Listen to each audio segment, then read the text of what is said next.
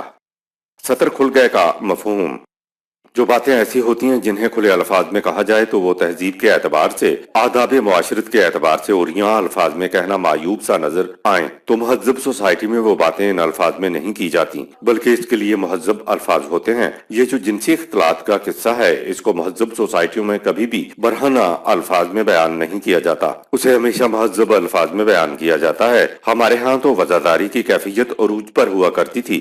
مثلا حکیم معائنہ کے لیے پیشاب لانے کو کہتے تو کھلے الفاظ میں کہنے کی بجائے کہتے کل کارورا لانا۔ پیشاب کا لفظ کہنے میں کراہت آتی تھی اور کارورا اس شیشی کو کہتے ہیں جس میں پیشاب ہوتا ہے، لہٰذا مہذب سوسائٹی میں ڈھکے چھپے انداز میں بات کی جاتی ہے۔ قرآن نے اپنے ہاں یہی انداز اختیار کیا ہے جس سے مقصد یہ ہوتا ہے کہ وہ کچھ جسے عام طور پر چھپانا چاہیے، مثلا جنسی تعلق وغیرہ، تو وہ کچھ برہنہ نہ ہو۔ قرآن نے قصہ ہے ابلیس و آدم میں یہ بات اسی انداز میں کہی ہے کہ جب ان کے جسم کھل گئے اور وہ باغ کے پتوں سے اپنا جسم ڈھانپنے لگے لگے۔ قرآن نے اسی آیت میں کہہ دیا کہ وَعَصَىٰ آدَمُ رَبَّهُ فَغَوَىٰ، سورہ 20 آیت نمبر 121۔ اس طرح آدم یعنی انسان نے اپنے نشو و نما دینے والے سے سرکشی اختیار کی، اس کا نتیجہ ہوا کہ اس کی معیشت خراب ہو گئی، سورہ 20 آیت نمبر 124۔ وہ غلط راستوں پر چل نکلا اور بری طرح بھٹک گیا۔ اگر اس آیت کے عمومی معنی لیے جائیں تو خیال اس طرف جاتا ہے کہ روٹی، کپڑے اور مکان کی جو کیفیت قرآن نے جنت کی بتائی ہے، یہ سطر کے عریاں ہونے سے پہلے کی بات ہے، جب انسان آدم ہنوز حیوانی زندگی بسر کر رہا تھا،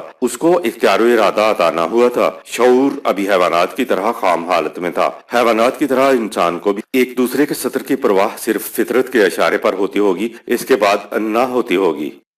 انسانی شعور اور جذبات کا ارتقاء۔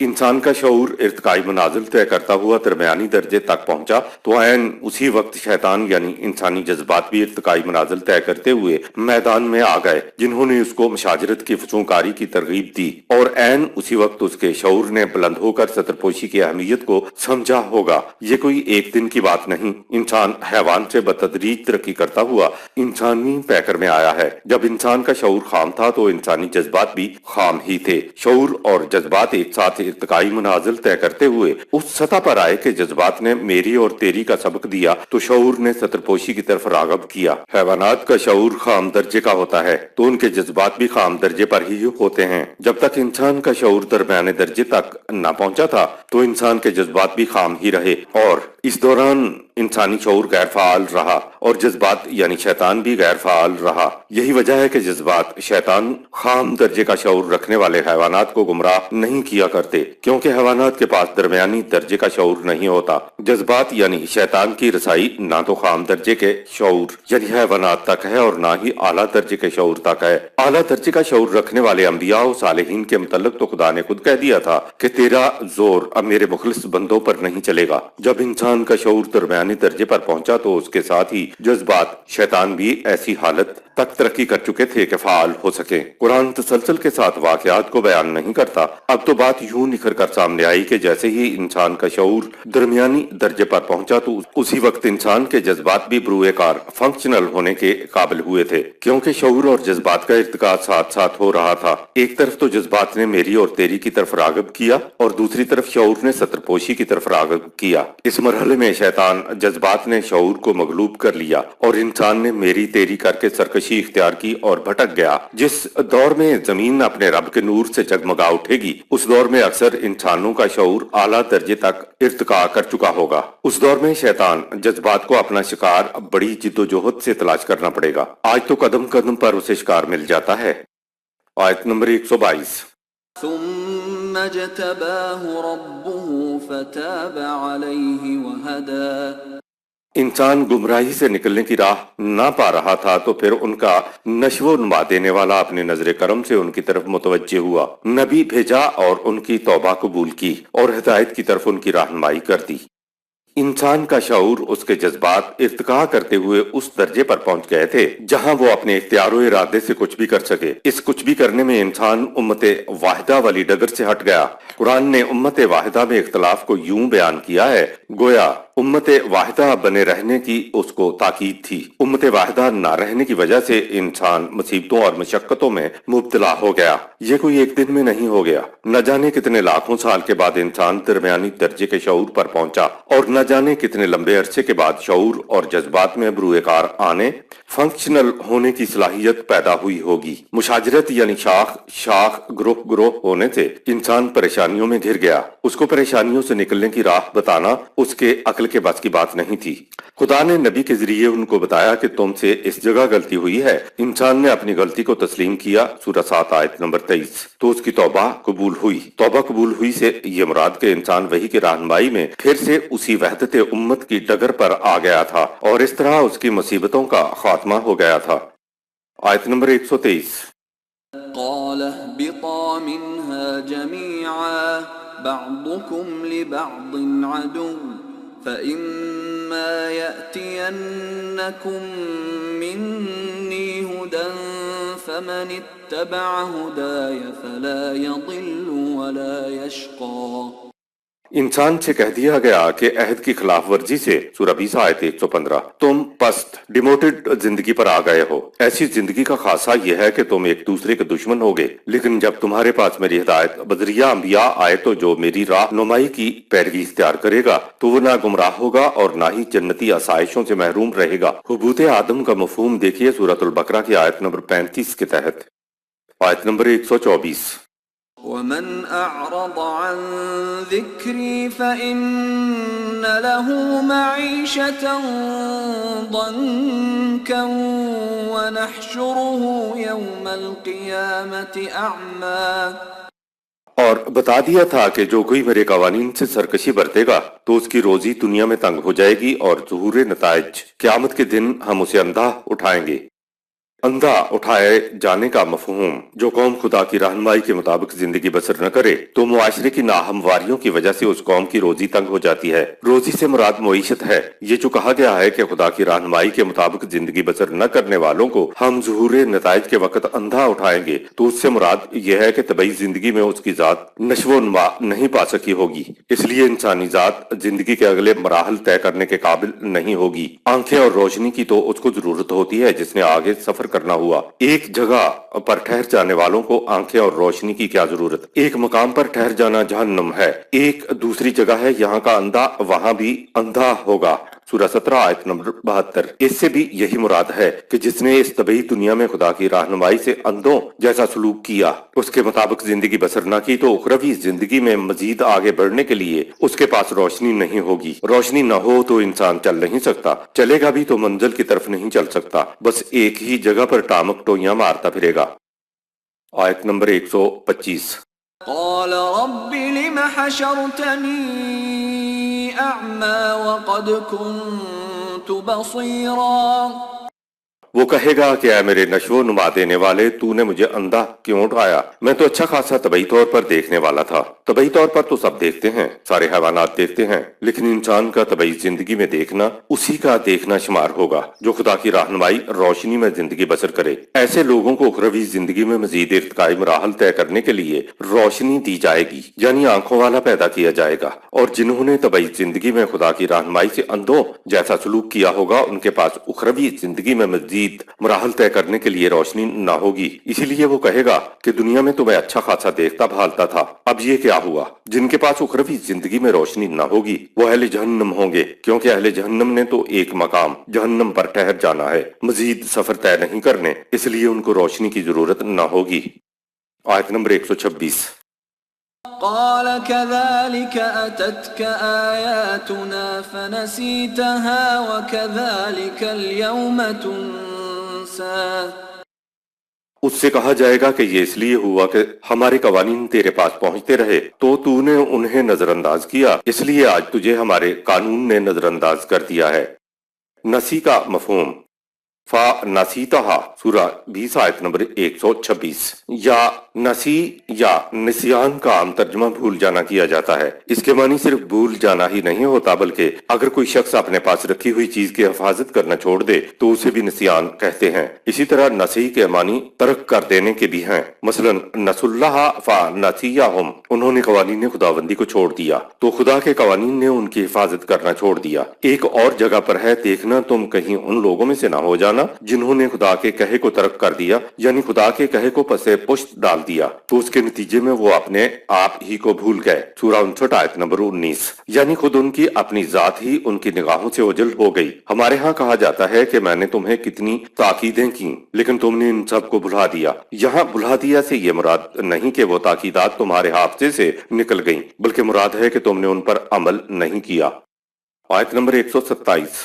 وَكَذَلِكَ نَجْزِي مَنْ أَسْرَفَ وَلَمْ يُؤْمِنْ بِآيَاتِ رَبِّهِ وَلَعَذَابُ الْآخِرَةِ أَشَدُّ وَأَبْقَى۔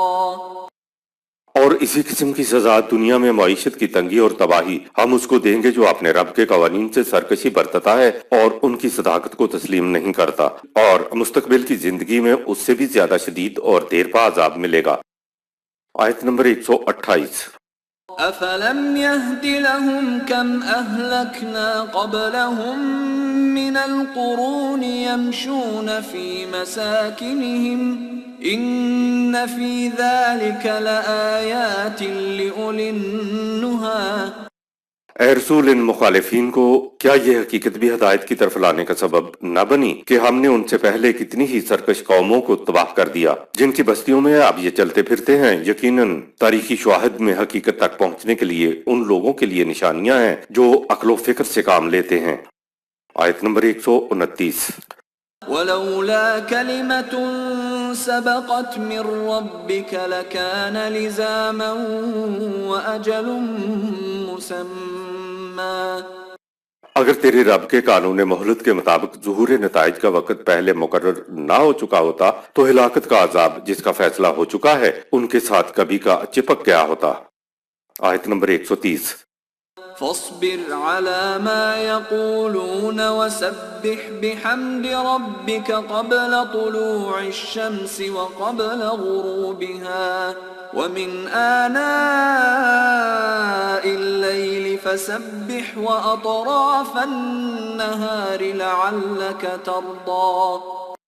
جو کچھ یہ مخالفین تیرے خلاف کہتے ہیں اس سے تنگ مت پڑو اور نہ ہی حوصلہ ہارو، اور صبح شام اور رات کی گھڑیوں میں دن کے اطراف میں یعنی دن رات ایک کر کے نظام خداوندی کے قیام میں اس طرح جد و جہد کرتے رہو کہ نظام خداوندی خدا کی حمد و ستائش کی زندہ شہادت بن کر دنیا کے سامنے آ جائے، اس طرح تیری تمام آرزویں پوری ہو جائیں گی۔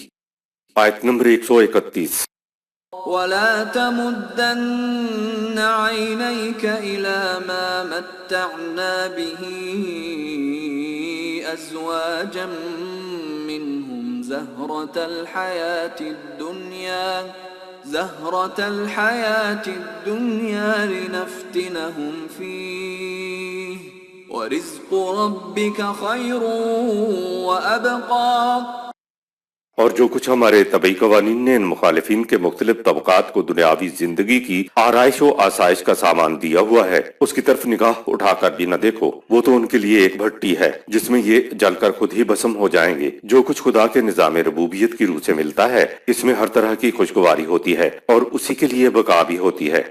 اسلام کے ابتدائی دور میں کہا گیا کہ مخالفین کو پھلتا پھولتا دیکھ کر تمہارے دل میں یہ خیال نہیں آنا چاہیے کہ ہم شاید حق پر نہیں ہیں، ایسی بات نہیں ہے، بلکہ صرف تم ہی حق پر ہو، لیکن فی الحال صبر و استقامت سے کام لو اور مخالفین کے مال و دولت کی طرف نہ دیکھو، اس لیے نہیں کہ یہ چیز قابل نفرت ہے، نہیں، قابل نفرت نہیں ہے، لیکن فی الحال ایسا کرو، آخر الامر تو یہ چیزیں تم ہی نے حاصل کرنی ہیں۔ یہ سارے ذرائع ان مخالفین سے چھیننے کے بعد تم نے مساوات انسانیہ قائم کرنی ہے۔ ایسا تو سابق انبیاء کرام کے زمانے میں بھی ہوتا رہا ہے۔ حضرت موسیٰ علیہ السلام کو بنی اسرائیل نے فرعون عکیشہ دابیوں کا اور اس کے مظالم کا حوالہ دیا۔ سورۃ 10 آیت نمبر 88۔ جماعت مومنین اور رسول اللہ صلی اللہ علیہ وسلم کو مخالفین کے ساز و سامان کی طرف نگاہ اٹھا کر نہ دیکھنے کے لیے سورہ 15 آیت 88 میں بھی کہا گیا ہے، اور تسلی دی کہ حزن میں مبتلا مت ہو۔ سورہ 5 آیت نمبر 88۔ آیت نمبر 132۔ وَأْمُرْ أَهْلَكَ بِالصَّلَاةِ وَاصْطَبِرْ عَلَيْهَا لَا نَسْأَلُكَ رِزْقًا نَحْنُ نَرْزُقُكَ وَالْعَاقِبَةُ لِلتَّقْوَى۔ اور اپنی جماعت کو تاکید کرتا رہ کہ وہ فرائض زندگی کو قوانین خداوندی کے مطابق تکمیل تک پہنچانے کے لیے ہمیشہ سرگرم عمل رہیں اور خود بھی اس پروگرام پر استقامت سے جمع رہے۔ نظام خداوندی اپنے لیے تم سے رزق کا مطالبہ نہیں کرتا، بلکہ ہمارا نظام تم کو رزق دے گا، اور جو لوگ اس نظام کی نگہداشت کریں گے انجام کار ہر قسم کی خوشگواریاں انہی کے لیے ہوں گی۔ وَأَمْرُ لَعَلَّكَ بِالصَّلَاةِ سورہ 20 آیت نمبر 132۔ عمومی ترجمہ تو یہی ہوگا کہ تو اپنے اہل کو نماز کا حکم دیتا رہ اور خود بھی اس پر کار بند رہ۔ اہل اس لفظ کے معنی ہے ابتدا تو گھر سے ہی ہوتی ہے، لیکن قرآن کی اصطلاح میں رسول کے اہل میں وہ شامل ہیں جو رسول پر ایمان لائے ہوں، کیونکہ قرآن کے مطابق حضرت نوح علیہ السلام کا بیٹا اور اس کی بیوی حضرت نوح کے اہل نہ تھے۔ حضرت لوط علیہ السلام سے اس کی بیوی کے متعلق کہا کہ وہ تیرے اہل سے نہیں ہے۔ محض دنیاوی رشتہ داری کی بنیاد پر قرآن کسی کو اہل قرار نہیں دیتا۔ مروجہ نماز پڑھنے سے قرآن کی اقامت الصلاۃ کی ادائیگی کا فریضہ ادا نہیں ہوتا۔ حقیقت یہ ہے کہ مذہب میں نہیں بلکہ دین کے نظام میں یعنی نظام خداوندی میں ان اجتماعات کی جنہیں ہم نماز کے اجتماعات کہتے ہیں بڑی اہمیت حاصل ہے، لیکن محض جس شکل کے اندر ہم نماز کے اجتماعات منعقد کرتے ہیں یہ قرآنی الصلاۃ کے فریضہ کی ادائیگی نہیں ہے، یہ صرف مذہبی رسم کی ادائیگی ہے جو ہم عادتاً رسماً کرتے ہیں۔ عادتاً اور رسماً انسان بعض چیزیں کیا کرتا ہے، وسیع معنوں کے اعتبار سے اور زبان کے اعتبار سے بھی الصلاۃ کے معنی فرائض منصبی ہیں۔ دین کسی پر جتنے بھی فرائض زندگی عائد کرتا ہے اس کے لیے صلاۃ ایک جامع اصطلاح ہے، اس میں زندگی کے تمام فرائض منصبی آ جاتے ہیں۔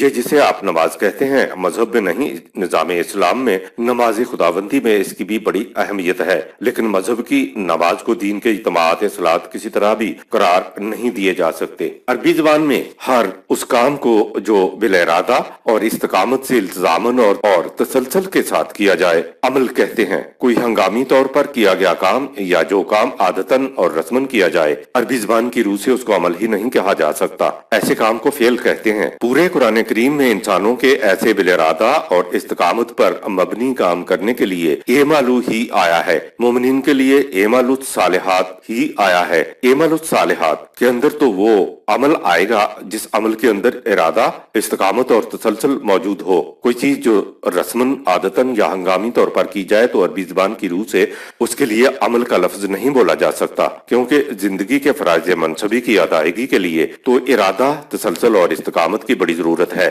جب مروجہ نماز کسی طرح بھی عمل کے زمرے میں نہیں آتی تو ثواب کیا ملے گا؟ صلاۃ سے مراد فرائض زندگی ہیں۔ ہم ایک آیت پیش کرتے ہیں، قل انت صلاتی و نسکی و محیایا و مماتی للہ رب العالمین۔ قل اے رسول کہہ دے، انت صلاتی یقیناً میری زندگی کے فرائض منصبی و نسکی اور زندگی کے فرائض منصبی کو ادا کرنے کے میرے طور طریقے و محیایا اور میری زندگی، الصلاۃ یعنی فرائض زندگی میری پوری زندگی کو محیط ہیں، و مماتی اور میری موت یعنی میری موت تک بھی فرائض زندگی ادا کرنے میں آتی ہے تو آئے، للہ رب العالمین کیونکہ میری زندگی اور موت صرف اور صرف نظام ربوبیت عالمینی قائم کرنے کے لیے ہیں۔ رواں ترجمہ میرے فرائض زندگی اور ان کو ادا کرنے کے طور طریقے اور میری زندگی اور موت صرف اور صرف نظام ربوبیت عالمینی قائم کرنے کے لیے ہیں۔ دوسرے الفاظ میں یہ کہ میری تمام تر جد و جہد کا مقصد نظام ربوبیت عالمینی قائم کرنے کے لیے ہے۔ الصلاۃ کے بارے میں مزید ملاحظہ فرمائیں سورۃ البقرہ کی آیت نمبر 3 کے تحت۔ آیت نمبر 133۔ وقالوا لولا يأتينا بآية من ربه أولم تأتهم بينة ما في الصحف الأولى۔ اور یہ مخالفین کہتے ہیں کہ یہ رسول اپنے رب کی طرف سے کوئی معجزہ کیوں نہیں لے آتا تاکہ ہم ایمان لے آئیں۔ ان سے پوچھو علم و برہان کی وہ کون سی بات ہے جو انبیاء سابقہ کے صحیفوں میں آئی تھی اور قرآن میں نہیں آئی۔ سورہ 5 آیت نمبر 48۔ قرآن بینات دلائل و برہان دیتا ہے اور مذہب میں معجزات و کرامات کا مطالبہ کیا جاتا ہے۔ خدا نے اپنے طبعی قوانین کو معطل کر کے کبھی معجزہ نہیں دکھایا۔ یہ بات ہم اس بنیاد پر کہہ رہے ہیں کہ خدا اپنی سنت کو کبھی تبدیل نہیں کیا کرتا، یعنی خدا اپنے قوانین کے مؤثرات کو کبھی تبدیل نہیں کرتا۔ قرآن تو مخالفین سے بھی یہ کہتے ہوئے برہان کا مطالبہ کرتا ہے کہ اگر تم اپنے دعوے میں سچے ہو تو برہان پیش کرو۔ سورہ 2 آیت نمبر 111۔ یعنی ذرا جذبات سے الگ ہٹ کر علم و بصیرت کی روح سے بات کرو، دلیل لاؤ۔ آیت نمبر 134۔ وَلَوْ أَنَّا أَهْلَكْنَاهُمْ بِعَذَابٍ مِّن قَبْلِهِ لَقَالُوا رَبَّنَا لَوْلَا أَرْسَلْتَ إِلَيْنَا رَسُولًا فَنَتَّبِعَ آيَاتِكَ مِن قَبْلِ أَن نَّذِلَّ وَنَخْزَىٰ۔ اگر ہم قرآن کے نازل کرنے سے پہلے ہی مخالفین کو ہلاک کر دیتے تو یہ لوگ کہتے کہ اے ہمارے رب تو نے ہماری طرف کوئی رسول کیوں نہ بھیجا کہ ہم ذلیل و رسوا ہونے سے پہلے تیرے احکام کا اتباع کرتے۔ اگر ہم اتباع نہ کرتے تو پھر ہمیں بے شک ذلیل و خوار کر دیا جاتا۔ سورہ 5 آیت نمبر 19۔ آیت نمبر 135۔ قُلْ كُلٌّ مُتَرَبِّصٌ فَتَرَبَّصُوا فَسَتَعْلَمُونَ مَنْ أَصْحَابُ الصِّرَاطِ السَّوِيِّ وَمَنِ اهْتَدَىٰ۔ اے رسول تم ان سے کہہ دو میں اپنے پروگرام پر چلنے کے نتائج کا انتظار کرتا ہوں، تم بھی اپنی روش پر چلنے کے نتائج کا انتظار کرو، ان قریب تم جان لو گے کہ ہم میں سے کون ہموار اور سیدھی راہ پر چل رہا ہے اور وہ کون ہیں جو اپنی منزل پر پہنچے۔